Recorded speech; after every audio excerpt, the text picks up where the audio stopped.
ini dengan saya Nadia yang akan menemani Sobat Adiaksa ke beberapa menit ke depan. Yang tentunya kita akan membahas sebuah topik nih yang memang cukup penting dan Sobat Adiaksa pasti harus tahu, tahu nih informasi apa yang akan kita sampaikan. Nah, saat ini saya ditemani oleh Kak Joseka. Nah, tapi sebelumnya nih, sebelum kita tanya-tanya sama Kak Jose, di Kejaksaan Negeri Bengkayang itu ada salah satu bidang yang Sobat Adiaksa pasti ada yang sudah tahu. Nah, yaitu bidang tindak pidana khusus. Nah, salah satunya sekarang Kak Joseka itu berasal dari bidang tindak pidana khusus Kejaksaan Negeri Bengkayang. Nah, untuk lebih tahu lagi nih, bidang tindak pidana khusus itu menangani apa saja, lalu apa sih yang saat ini sedang dikerjakan oleh bidang khusus. Nah, kita akan tanya-tanya lebih lanjut ke Kak Jose. Kak Jose? Halo Kak. Hai Kak. Gimana Kak? Sehat? Sehat. Halo Sobat Adiaksa. Nah, ini Kak Jose. Kak Jose ini sekarang di bagian apa sih Kak di bidang pidana khusus? Sekarang ya saya sekarang sih di bidang tindak pidana khusus ya bidangnya ya. Di Kejaksaan ini kan ada beberapa bidang, tindak pidana umum, tindak pidana khusus, intelijen, datur, pembinaan. Nah, kebetulan saya ditempatkan di tindak pidana khusus. Jadi Kak Jose sekarang sebagai kasubsi atau menjabat sebagai apa Kak di pidana? Untuk saat ini sih khusus. Untuk saat ini kalau untuk jabatannya sebagai kasubsi upaya hukum, eksekusi dan eksaminasi dan upaya hukum luar biasa di tindak pidana khusus. Jadi Kak Jose ini selain menjabat sebagai kasubsi juga sebagai jaksa juga nih Kak ya? Iya. Jadi Kak di bidang pidana khusus itu kewenangannya apa saja sih Kak? Jadi kalau di Pitsus itu kita punya kewenangan untuk melakukan penyelidikan, penyidikan, penuntutan, terus untuk melakukan upaya hukum dan eksekusi tadi. Jadi kita tuh bisa melakukan penyelidikan terhadap kasus-kasus atau terhadap perkara-perkara yang punya potensi untuk menjadi tindak pidana korupsi kayak gitu. Jadi selain Kakak menjadi kasubsi di Pitsus, Kakak juga sebagai jaksa di bidang tindak pidana khusus ya Kak ya? Iya. Lalu saat ini apa saja Kak sebetulnya? Mungkin Sobat Adiaksa penasaran juga, Pitsus itu menangani apa aja sih? Jadi untuk tindak pidana khusus sendiri yang ditangani itu bukan hanya tindak pidana korupsi, tapi ada juga tindak pidana bea cukai, kemudian pajak, terus kepabeanan gitu. Jadi bukan hanya terfokus pada tindak pidana korupsi aja. Jadi ada lumayan banyak kewenangan ya Kak ya. Sebetulnya kita memiliki kewenangannya itu apa saja Kak? Maksudnya apakah kita kan kalau polisi kalau dari kepolisian kan ada penyidikan. Nah, kalau kejaksaan itu kewenangannya itu sampai mana gitu Kak? Tadi sama kayak yang tadi sih ya. Jadi kewenangannya itu dari meliputi dari penyelidikan, penyidikan, penuntutan, terus kemudian untuk melakukan upaya hukum, eksekusi, terus eksaminasi seperti itu. Jadi kewenangannya itu cukup luas sih. Jadi bukan hanya sebatas di penyelidikan aja, tapi ada kelanjutannya untuk penyidikan, penuntutan dan seterusnya itu. Lalu Kak, semisal nih ada masyarakat atau mungkin Sobat Adiaksa yang ingin melapor atau di daerahnya ada indikasi tindak pidana korupsi atau mungkin ada penyalahgunaan pajak atau mungkin ada pemasahan bea cukai di sana, itu bisa nggak sih Kak melapor di kejaksaan? Jadi kalau untuk pengaduan masyarakat ya, sebenarnya kita kemarin udah sempat bagi-bagi brosur itu di beberapa titik. Terus kita juga udah mencantumkan nomor telepon. Jadi kalau untuk masyarakat yang misalkan ada sesuatu yang ingin dilaporkan, diadukan, bisa melalui nomor telepon yang akan kita lampirkan di bawah ini. Nanti silakan dihubungi aja ke kita. Nanti sebisa mungkin kita tanggapi seperti itu. Jadi Sobat Adiaksa nanti kan akan diinformasikan nih layanan pengaduannya di file text di bawah ini. Tapi jangan lupa juga ya Sobat Adiaksa untuk subscribe di platform YouTube Kejaksaan Negeri Bengkayang untuk info lebih lanjut seputar informasi banyak banget pokoknya. Nanti akan di-sharing ke Sobat Adiaksa semuanya. Yang pastinya mudah-mudahan akan bermanfaat bagi Sobat Adiaksa semuanya. Oke, lanjut nih Kak. Iya. Berarti masyarakat tuh bisa langsung ya Kak ya sebetulnya, nggak usah takut-takut ya Kak? Iya, bisa, nggak masalah sih. Kalau ada kan juga kita rahasiakan nih. Jadi dari kita akan merahasiakan siapa yang ini menelpon kita, mau menceritakan permasalahannya apa, kayak gitu kan kita nggak akan kita publikasi sih, itu kan jadi rahasia dari kita sendiri. Jadi makanya nggak masalah, jangan takut untuk melaporkan apa yang ada, apa yang jadi keraguan. Misalkan masyarakat dari desa mana kayak gitu pengen melaporkan, pengen mengadukan, silakan hubungi aja nomor telepon kita, nanti akan kita bantu untuk menjawab semua pertanyaannya. Baik. Berarti Sobat Adiaksa misalnya nih ada di daerah kalian, lalu memang ada kejanggalan atau sesuatu yang memang belum terselesaikan, ada mungkin pembangunan yang belum selesai, atau mungkin indikasi tidak pidana korupsi, ataupun memang itu merugikan masyarakat, itu bisa loh Sobat Adiaksa untuk datang ke Kejaksaan Negeri Bengkayang atau kunjungi di websitenya kita, itu ada laporan pengaduan di Kejaksaan Negeri Bengkayang. Jadi Sobat Adiaksa kalau selain nanti bisa menghubungi langsung nih di nomor pengaduan yang nanti akan ditayangkan di saat ini di bawah ini, atau juga nanti akan dicantumkan di deskripsi di akun YouTube kami. Nah, saya juga bisa Sobat Adiaksa langsung mengunjungi di website kita di kejari-bengkayang.com. Nah, di sana ada laporan pengaduannya. Nah, tinggal diisi aja formnya. Nah, nanti kami akan menindaklanjuti di situ. Berarti memang kita tuh sebenarnya open banget ya Kak ya, Mas justru senang mungkin ya Kak ya. Karena kan salah satu keinginan kita kan yaitu memberantas tindak pidana korupsi lah ya. Apalagi di sini kan sedang marak-maraknya istilahnya gitu kan, jadi kita terbuka sekali untuk layanan pengaduan dan segala macamnya itu. Kalau mau hubungi langsung boleh, mau datang langsung juga boleh, kita siap menerima kok. Jadi siap, asalkan kalaupun mau datang langsung udah siap dengan kira-kira bukti dukung yang cukup lah gitu untuk mengadukan permasalahan apa yang ada di tempat Sobat Adiaksa sekalian seperti itu. Iya, yang jelas tuh ada bukti-bukti yang mendukung bahwa itu memang ada permasalahan gitu ya Kak ya. Jangan cuma melapor aja tapi melapor, iya. Gitu. Karena kalau nggak ada bukti dukungnya kita juga kan mau menanggapi juga bingung ya. Jadi kalau bisa sebisa mungkin sih udah datang itu udah bawa ini bukti dukungnya. Jadi Sobat Adiaksa ditunggu betul-betul ya. Kalau misalnya kita juga sangat menerima sekali dan sangat welcome untuk menerima laporan pengaduan. Nah, selanjutnya nih Kak, kan tadi udah ngomongin nih seputar kewenangan dari Tipsus di Kejaksaan Negeri Bengkayang, lalu juga Sobat Adiaksa yang udah mungkin yang beringin untuk melapor gitu dari Bengkayang. Nah, tapi saat ini yang sudah ditangani itu perkara apa saja sih Kak? Jadi kalau untuk kita yang udah ditangani sih udah lumayan ya, sekitar kalau misalkan dari 3 tahun belakangan itu sekitar 17-an perkara gitu kan, sampai saat ini sekitar 17-an perkara. Itu pun untuk tahun 2018 ke bawah itu mungkin nggak salah 2018-an itu sekitar 2 perkara ya kalau nggak salah saya itu. Terus untuk 2019-nya sendiri 1, terus 2020 ini yang sisanya yang berapa 14 itu 2, 3, sekitar 14 itu di tahun 2020 ini. Jadi banyak banget ini perkara yang sedang ditangani oleh Tipsus Kejari Bengkayang ini sendiri gitu. Jadi memang dari tahun ke tahun tuh memang menunjukkan apa ya Kak,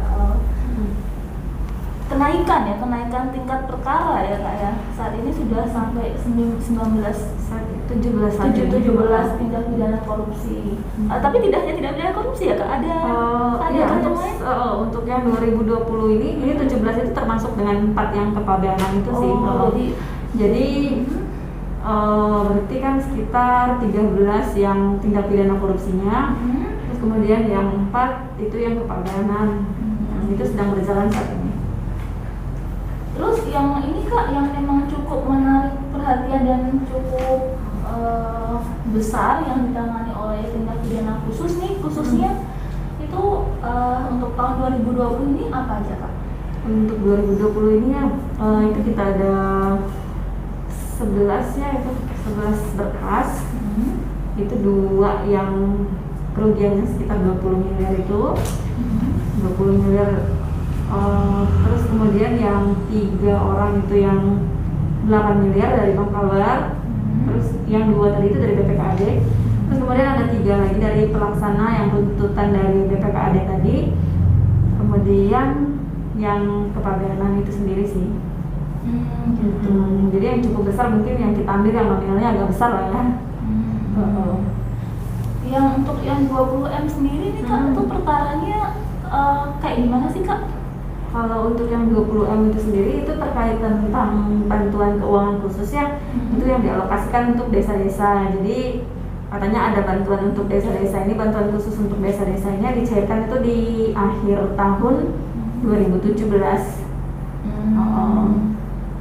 Jadi sebetulnya tuh banyak banget ya Kak ya, tersangkanya memang ada banyak Kak?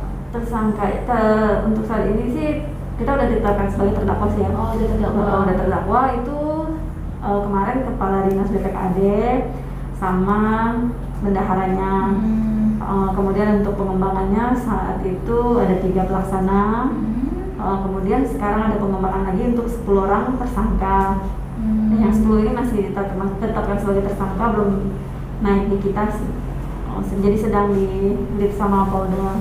Gitu. Jadi memang saat ini sedang lagi proses pemeriksaan ya Kak ya, pemeriksaan, tapi sudah ditetapkan jadi tersangka. Jadi memang harapannya semoga nih cepat terpenuhi semuanya bukti-bukti yang ada, sehingga bisa langsung dinaikkan lagi ya Kak ya dari tahap penyidikan. Lalu setelah dari yang tadi tuh Kak, yang perkara tindak pidana korupsi yang 20M ini apakah sudah putus atau belum Kak?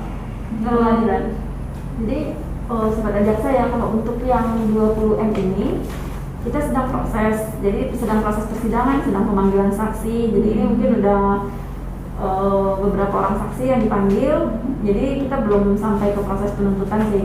Jadi masih sedang pemeriksaan, masih sedang pembuktian. Jadi kita masih memanggil beberapa saksi untuk proses yang BPKAD ini. Jadi mungkin masih sekitar beberapa kali sidang lagi lah. Tapi yang jelas kita masih berupaya ya kayak untuk agar kasus ini bisa memang putus dan memang diterima tuntutan kita ya Kak ya, sebesar yang tadi yang kerugian negara sebesar 20 miliar ini, semoga bisa putus dan memang untuk yang 20 miliar ini sebenarnya udah ada pengembalian sih ya. Itu kemarin kurang lebih sekitar 9 miliar udah dikembaliin sih sama ada dari beberapa orang yang mengembalikan, dari pelaksana, dari kepala desa dan macam-macam. Itu udah ada pengembalian sekitar 9 miliar. Kemudian udah ada potongan pajaknya juga. Jadi kemarin itu sekitar 19. Mungkin udah tinggal 10-an miliar gitulah yang harus dikembaliin gitu. Jadi udah nggak 20M lagi sih sekarang. Jadi ketika memang sudah mudah-mudahan aja nih Sobat Adiaksa doakan saja ya. Semoga perkara kita juga betul-betul bisa diputus dan hakim menerima nih tuntutan dari kita sebagai jaksa di Kejaksaan Negeri Bengkayang itu lagi mengupayakan dengan sungguh-sungguh agar perkara ini bisa diputus dan dimenangkan oleh Kejaksaan Negeri Bengkayang, dan sehingga uang yang tadi masih belum terbayarkan sebesar 11-an gitulah atau 11 miliar itu bisa dikembalikan ke masyarakat juga ya Kak ya. Jadi dikembalikan ke negara dan nanti juga karena kan itu uang negara kan, uang negara, dan juga negara nanti kan juga akan kembalinya ke masyarakat lagi ya Kak ya. Gitu. Terus yang tadi tuh Kak, yang tadi kan tidak pidana korupsi nih. Nah, kalau kepabeanan Kalau pabeanan, jadi Sobat Adiaksa kalau misalkan masih jarang mendengar istilah pabean ya, kita maksudnya pabean ini adalah masuknya barang dari luar negeri ke Indonesia tanpa melalui prosedur yang benar. Jadi mereka tuh masuk dari luar negeri itu tidak dengan melengkapi dokumen-dokumen, surat-surat yang lengkap. Jadi istilahnya kayak barang ilegal seperti itu. Jadi Sobat Adiaksa bisa tahu perkara kepabeanan itu seperti apa sih kayak gitu. Barang ilegalnya apa sih Kak yang sedang yang saat ini ditangani ini ya? Jadi kemarin tuh kita ada dua mobil ya, Toyota Altis sama Toyota Vios. Itu masuk dari Malaysia, dari Kuching, dari Sarawak ya. Dari Sarawak melalui Jagoy Babang. Jagoy Babang itu lewat jalan-jalan tikus. Nah, masuk ke situ tanpa melalui bea cukai. Jadi kendaraan ini masuk ke Indonesia, kendaraan dari Malaysia ini masuk ke Indonesia tanpa melengkapi surat-suratnya. Jadi nggak ada dokumen-dokumen pelengkapnya untuk bisa masuk ke Indonesia sini. Jadi itu masuk di perkara kepabeanan kita. Lalu untuk barang-barang ilegal ada nggak sih Kak yang memang ditangani? Tadi kan udah mobil yang memang masuk ke Indonesia tanpa izin dan tanpa bea cukai. Kepabeanan itu memang salah satunya tadi kendaraan yang masuk dari Malaysia ya Kak, dari Kuching itu tanpa izin dari bea cukai. Tidak melengkapi surat-suratnya, tidak ada dokumennya sama sekali. Karena mereka masuk tuh tidak melalui border yang seharusnya. Mereka masuk lewat jalan-jalan tikus, lewat jalan-jalan sawit, itu masuknya nyusup-nyusup kayak gitu. Oke Kak, terus ini saat ini nih Kakak kan udah cukup lama juga ya di pidana khusus ya Kak ya. Nah itu Kakak pasti ada suka dukanya atau mungkin ada kendala atau hambatannya, tantangannya. Itu sebetulnya apa sih Kak yang dirasakan sebagai jaksa di bidang pidana khusus? Tantangannya sih yang pasti karena di tengah-tengah perkara yang sedang banyak ini ya, terus kita juga kekurangan personil. Kita tuh di ruangan itu cuma berempat, Kasitipsus, saya, kemudian ada 2 orang ini staf itu yang membantu, yang sangat membantu untuk proses perjalanan sidang, untuk penyelesaian perkara ini semuanya. Kemudian kita juga dibantu sama 2 kasih Babin sama Pak Kasih BB. Jadi tantangannya ya cukup berat itu karena perkaranya banyak, terus personilnya kita nggak ada. Nah, dibantulah orang-orang yang berbaik hati ini untuk membantu kita menyelesaikan begitu banyak perkara ini. Jadi tantangannya sih di situ sih. Jadi semoga perkara-perkara ini bisa cepat selesai, jadi cepat tuntas karena masih banyak sekali perkara tindak pidana khusus yang akan masuk ke kita. Jadi harapannya semoga cepat selesai, cepat putus, jadi kita nggak ada beban lagi gitu kan. Dan memang benar-benar apa yang kita tuntut terungkap dan terbukti di persidangan. Ya, walaupun ya, memang sih itu sih supaya terbukti aja gitu kan. Terbukti memang apa yang udah kita ajukan itu benar-benar terbukti, dibuktikan. Tapi makanya kita pembuktiannya juga memang harus teliti sekali ya. Memang di tengah keterbatasan ini sumber daya manusia yang terbatas di Kejari Bangkalan, tapi itu tidak menyurutkan semangat kita untuk betul-betul menindak dan menyelesaikan perkara-perkara di tindak pidana khusus ini agar memang ini diputus lalu terbukti di pengadilan, dan memang kita perjuangkan betul-betul untuk seadil-adilnya ya Kak, untuk masyarakat kita khususnya, untuk Sobat Adiaksa juga gitu, untuk masyarakat di Kejaksaan Negeri untuk masyarakat di Kabupaten Bengkayang ini gitu. Oke Kak, terima kasih atas waktunya. Sama-sama Nadia. Dan terima kasih juga buat Sobat Adiaksa yang sudah menyaksikan dari awal sampai saat ini. Semoga infonya bermanfaat buat Sobat Adiaksa semua, dan tunggu lagi ya di Jaksa Menyapa di episode selanjutnya. Terima kasih, dadah. Sobat Adiaksa, selamat menyaksikan. Jangan lupa subscribe, komen, dan like channel kita.